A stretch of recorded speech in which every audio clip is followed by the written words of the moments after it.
하나님의 말씀 누가복음 12장 13절에서 21절까지 말씀입니다.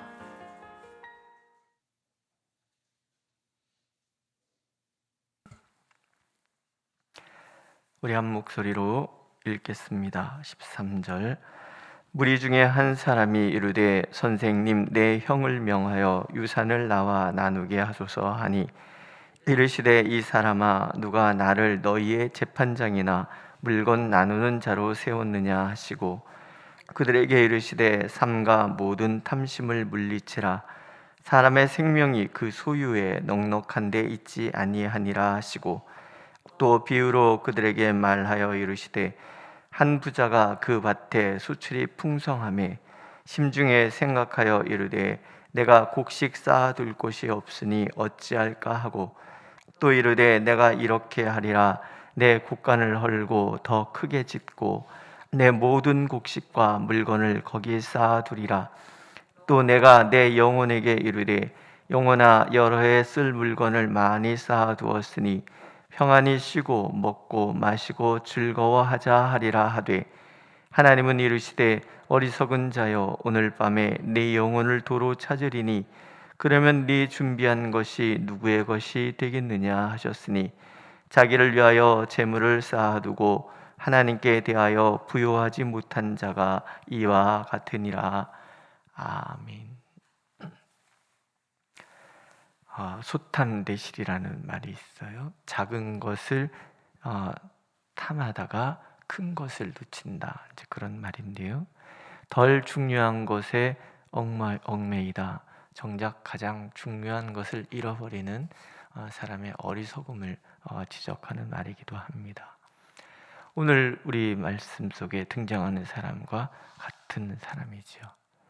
오늘날 예수님께서 하나님과 인간의 관계, 영혼의 문제, 하나님의 중심의 삶, 성령의 강화, 신앙생활에 중요하고 또 보석 같은 말씀들을 우리에게 들려주고 계십니다. 그런데 그 많은 이야기를 듣고 있으면서에도 불구하고 무리 중에 한 사람, 이 사람은 그 귀한 비밀의 말씀을 듣고 있으면서도 관심은 오직 자신의 재산을 어떻게 하면 도로 찾을까, 여기에만 관심이 있습니다. 그래서 예수님께 나와서 내 형에게 명하여서 유산을 나와 나누게 하라, 그렇게 말씀해 주옵소서 얘기를 합니다. 과거의 유대 그 사회에서는 랍비는 이런 재판관 역할도 했던 것 같아요. 생명을 얻고 영원한 하나님 나라에 들어가는 길이 눈앞에 펼쳐짐에도 불구하고 이 사람의 시선과 생각은 온통 자신의 재산에만 가 있다라는 거죠. 예수님은 그것을 탐심이다, 이렇게 정의를 내리십니다. 그러나 이 탐심의 문제는 비단 이 사람만의 문제는 아닐 것입니다. 탐심은 소유욕에서 나오고 또 염려와 근심으로 발전하게 되는 것이 탐심이 가지고 있는 그런 영향력이다라는 거죠. 탐심에 사로잡혀 있는 한 정말 중요한 영혼을 구원하는 이 문제, 하나님과 나의 관계를 회복시키는 이 문제는 잃어버릴 수밖에 없습니다. 그래서 예수님께서는 이 사람과 또 이 사람을 통해서, 이 사람에 대한 이야기를 통해서 제자들에게도 진정한 생명, 우리가 가져야 될 바른 시각이 무엇인지에 대해서 교육하기를 원하시지요. 그래서 얘기하십니다. 누가 나를 너의 재판장이나 물건 나누는 자로 세우느냐. 삼가 모든 탐심을 물리치라. 사람의 생명이 그 소유에 넉넉한 데 있지 아니하다. 이렇게 말씀하시는 거죠. 이 말씀을 통해서 우리가 먼저 생각할 것 이런 거. 그럼 하나님은 우리들의 먹고 마시는 일에 무관심하신가? 아니에요. 어쩌면 이 세상에서 우리가 복받고 잘 살길 원하시는 분이 하나님이십니다. 그래서 전도서에서는 오늘 내게 주어진 모든 그 분복, 그것을 아내와 나누라, 누리라, 이런 이야기를 우리에게 들려주고 계시거든요. 하지만 정말 중요한 본질의 문제. 참 생명을 얻는 일은 이보다 더 중요한 것이다 말씀하시는 거예요. 그것이 인간을 창조하시고 인간의 마음에 넣어두신 하나님의 섭리이기 때문에 그렇습니다. 당연히 탐심을 극복하느냐 그렇지 못하느냐에 따라서 우리의 삶의 질이 달라진다는 것을 예수님은 우리가 알기를 원하십니다. 왜냐하면 생명과 죽음에 관계된 일이기 때문에 그렇습니다. 그럼 어떻게 탐심을 물리치고 우리의 시선을 주님께 교정할 수 있을까? 다른 말로 어떻게 우리의 생명의 문제에 초점을 맞추고 살아갈 수 있을까? 그걸 설명하시기 위해서 예수님은 한 부자의 이야기를 들려주시지요. 이 부자의 이야기를 통해서 하나님은 세 가지를 우리에게 들려주시는 것 같습니다. 첫 번째는 수단과 목적을 구분할 수 있는 지혜가 있을 때 가능하다. 예수님이 들려주시는 이 한 부자는 참 많은 걸 가지고 있어요. 사업장인 밭이 있고요. 농사를 짓는 그 사업이 있고요. 이 사업으로 얻은 곡식이 있고요. 이 곡식들을 저장할 곡간이 있습니다. 우리가 살아가는 데 있어서 굉장히 중요한 것들이죠. 그렇지 않습니까? 사업장, 내가 또 그것을 통해서 얻을 수 있는 어떤 기술, 그리고 그것을 통해서 얻는 그 수익들, 그리고 이것을 저장해 놓을 수 있는 것들, 이런 것들이 우리의 삶에 굉장히 중요하고 어찌 보면 이것을 위해서 살아가는 게 아닌가 싶을 정도의 삶을 우리가 살아가고 있잖아요. 이 모든 것들이 매우 중요한 것이긴 하지만 그러나 분명한 것은 생명을 유지하기 위한 수단일 뿐이지 이것들이 우리의 목적이 되어서는 안 된다는 거죠. 내가 땀을 흘리고 노력을 하고 지혜를 짜내서 일구어가는 지금 나의 삶의 이 터전은 나의 인생의 부유함이라는 목적을 이뤄가는 그냥 수단일 뿐이지 그것이 나의 인생의 목적이 될 수는 없는 거라는 거죠. 항상 문제는 여기서부터 시작이 된다는 거예요. 탐심은 수단을 목적이 되도록 만든다라는 거죠. 그리고 그것은 우리의 삶의 중요한 문제, 생명의 문제를 갉아먹기 시작한다는 거예요. 우리의 생명을 소진시키는 거죠. 주님은 그런 자들을 향해서 어리석은 자 이렇게 규정을 내리십니다. 두 번째, 탐심은 나 중심의 사고로부터 시작된다는 것을 아는 거라는 거죠. 어떤 유명한 목사님께서 두 가지 물질관이 있다라고 정리하는 것을 제가 들었습니다. 이분이 이렇게 정리를 했어요. 첫째, 거울을 통해서 물질을 보는 사람이 있고, 둘째로 창을 통해서 물질을 보는 사람이 있다는 거예요. 거울은 반사되잖아요. 자신의 모습이 그대로 드러내줍니다. 거울을 통해서 물질을 바라본다는 것은 인생의 거울 속에서 자신만을 보는 사람이다라는 거예요.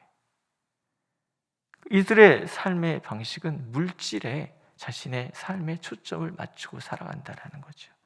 두 번째, 창을 통해서 물질을 바라보는 시각은 물질을 통해서 밖을 바라보는 사람이에요. 내게 있는 이 모든 것이 내게로부터 온 것이 아니라 저 밖에서부터 왔다라는 것을 아는 사람이라는 거예요. 이 사람의 물질관은 내가 가지고 있는 모든 것이 밖에 있는 주인의 것임을 분명히 아는 삶을 얘기한다라는 거예요. 이걸 청시기 정신 또는 제자의 삶이라고 얘기하고 있는 거죠. 내가 가지고 있는 것은 하나님께서 내게 잠시 맡기신 것이고 언젠가 하나님의 뜻을 이루는데 하나님께서 가져가실 것이라는 거예요.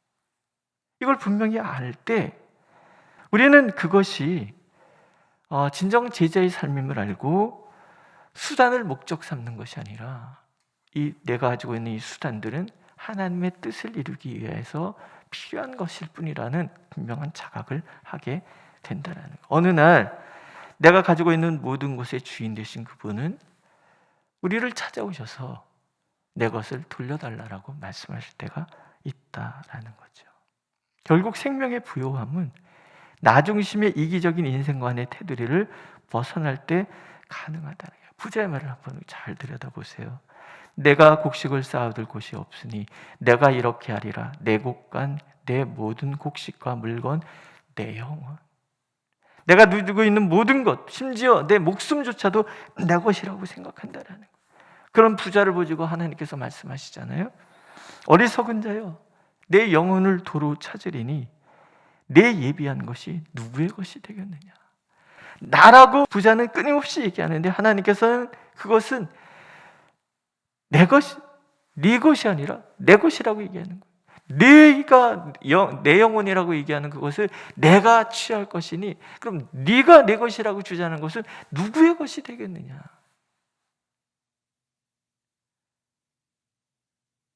모든 것이 하나님의 것이라는 것, 모든 것이 내게 하나님께서 잠시 맡긴 것이라는 것.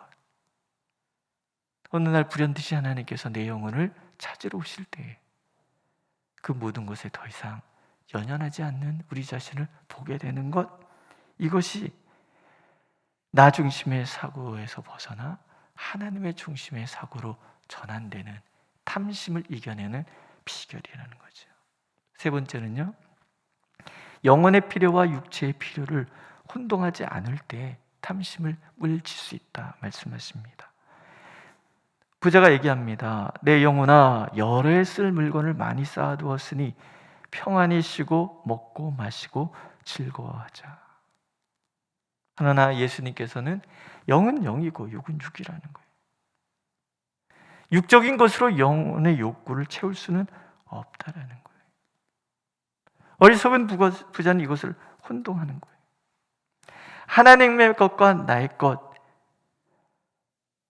이걸 구분하지 못하는 것뿐만이 아니라 나의 영혼이라는 것은 하나님으로만이 채워질 수 있다는 거예요. 우리 하나님께서 창조하실 때 하나님의 형상이라고 얘기하시잖아요. 하나님의 형상을 닮은 사람은 하나님으로만 그 만족을 얻을 수 있는 거예요. 그러나 우리는 하나님 외에 다른 것으로 자꾸 내 만족을 찾으려고 한단 말이죠. 자기를 위하여 재물을 쌓아두고 하나님께 대하여 부여하지 못한 자가 이와 같다. 어느 날 불현듯이 하나님을 만났을 때에 그분께서 당신의 소유를 주장하실 때 아무것도 남지 않은 가난한 자의 모습, 그것이 물질을 탐하는 사람의 결과라는 것. 하나님 그것을 알기를 원하시는 거예요. 그리고 진정한 참된 생명의 소유라는 것은 하나님을 소유하고 하나님의 뜻에 붙들려서 하나님이 원하시는 것을 살아가는 삶, 내 생명의, 내 인생의 방향을 예수 그리스도에게 두고 있는 사람만이 진정 그 삶이, 그 영혼의 부유함에 이르는 삶이 될 것이다. 오늘도 하나님은 말씀하고 계십니다. 어떻습니까? 오늘 하나님께서 나를 부르실 때 어리석은 자여 라고 부르고 계십니까? 아니면 지혜로운 사람아 이렇게 부르고 계십니까? 오늘도 하나님 우리 자신을 돌아보면서 참으로 나의 나 된 것이 하나님의 은혜일 뿐이고 주신 이도 하나님이시요 걷어가시는 이도 하나님이시라는 이 분명한 신앙 고백 속에서 나의 삶의 목적을 나의 수단을 통해서 이루려고 하는 것이 아니라 하나님께서 내게 부여하신 삶의 목적을 하나님의 것을 통하여 하나님께 영광을 돌림으로 진정 인생의 부유함에 이르는 저와 여러분들이 되시기를 하나님 오늘 간절히 원하고 계십니다. 기도하겠습니다. 다 알고 있다고 생각하면서도 우리의 삶은 늘 나의 것, 나의 소유, 나의 목적, 나의 뜻을 나 중심의 삶을 살아가고 있음을 주님 앞에 고백합니다. 주님, 우리에게 주어진 모든 것이 주님의 것이기에 우리의 삶 자체가 주님을 목적 삼고 주님의 뜻을 이루며 주님의 영광을 위하여 나아가는 삶이 되어 참으로 하나님 안에서 부요한 우리의 삶이 되도록 인도하여 주옵소서. 땅의 것에 얽매이는 삶이 아니라 오직 하나님의 뜻만을 따라가는 삶, 그래서 진정 이 땅에서 평안하고 자유한 우리의 삶이 될 수 있도록 하나님, 우리의 어리석음을 일깨워 주옵소서. 예수님의 이름으로 기도드렸습니다. 아멘. 하늘에 계신 우리 아버지, 아버지의 이름을 거룩하게 하시며 아버지의 나라가 오게 하시며 아버지의 뜻이 하늘에서와 같이 땅에서도 이루어지게 하소서. 오늘 우리에게 일용할 양식을 주시고 우리가 우리에게 잘못한 사람을 용서하여 준 것 같이 우리 죄를 용서하여 주시고 우리를 시험에 빠지지 않게 하시고 악에서 구하소서. 나라와 권능과 영광이 영원히 아버지의 것입니다. 아멘.